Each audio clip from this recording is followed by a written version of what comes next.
nous allons comparer les graphiques de vitesse constante et d'accélération constante.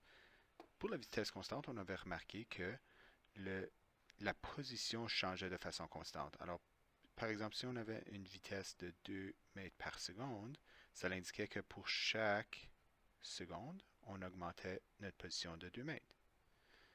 Alors, si on arrivait à 2 secondes, on serait rendu à 4 mètres et 3 secondes, on serait rendu à 6 mètres.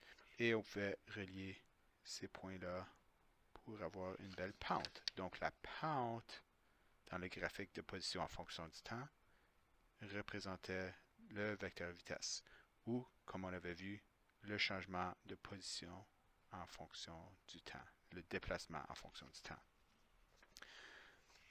Et la vitesse, puisqu'elle est 2 mètres par seconde, puis elle est constante, on pourrait l'appliquer à ce graphique-ci. On aurait une belle ligne horizontale ici, où ce que la vitesse est constante. Elle ne change pas, elle est toujours 2 mètres par seconde. Mais qu'est-ce que ça veut dire, ça? C'est, disons qu'on veut regarder après une seconde. Qu'est-ce qui se passe après une seconde? Il est à position 2.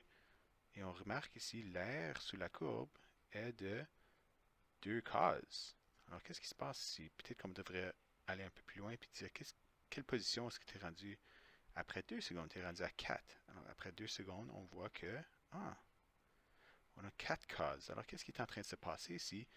C'est qu'on est en train de multiplier la vitesse fois le temps. Donc, la vitesse, c'est la hauteur et le temps, c'est la largeur. Alors, si on prend l'air sous la courbe ici, c'est en fait la distance qu'on a parcourue ou le déplacement. Alors, D est égal à VT. Intéressant. Allons voir ce qui arrive avec nos graphiques d'accélération constante. Pour ceci, on va faire un tableau, puis on va faire une accélération de 1 mètre par seconde au carré, ou si vous voulez, 1 mètre par seconde pour chaque seconde. Alors, au temps initial, on va commencer avec une vitesse initiale de 0 pour simplifier notre vie. Après une seconde, puisqu'on est en train d'augmenter de 1 mètre par seconde, on aura une vitesse de 1 mètre par seconde. Après la deuxième seconde, notre vitesse a augmenté d'un autre mètre par seconde. Et à la troisième seconde, on a encore augmenté notre vitesse d'un autre mètre par seconde. Au temps 0, on aurait 0. Après une seconde, on aurait une vitesse de 1. Après 2 secondes, on a une vitesse de 2 mètres par seconde. Et ainsi de suite pour le restant de l'accélération. Et on peut relier ces points-ci. Et pareil comme l'autre graphique, l'air sous la courbe, ça représente la position ou le déplacement total. On peut regarder ici, par exemple, après 2 secondes, où serait rendu l'objet?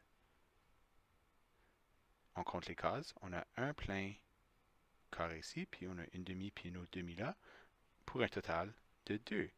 Alors la position initiale aurait été 0, étant donné qu'il n'avait pas encore commencé à bouger. Mais après 2 secondes, il serait rendu à 2.